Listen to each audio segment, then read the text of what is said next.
گالی دینے والے بدزبان اور اس پلید صفت رکھنے والے انسان کے بارے میں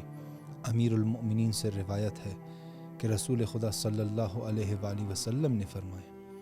اللہ نے گالی دینے والے بدزبان، بے شرم،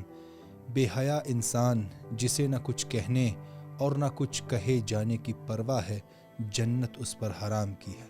کیونکہ اگر حقیقت کا پتہ چل جائے تو یا اس کی ولادت میں کھوٹ ہے یا اس کے وجود میں شیطان شریک ہے۔ سوال کیا گیا، یا رسول اللہ، کیا کسی کے وجود میں شیطان شریک ہو سکتا ہے؟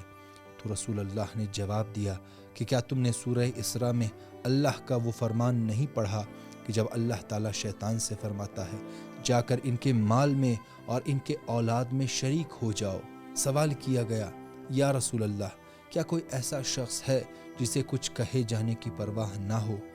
رسول اللہ نے جواب دیا، ہاں، وہ شخص ہے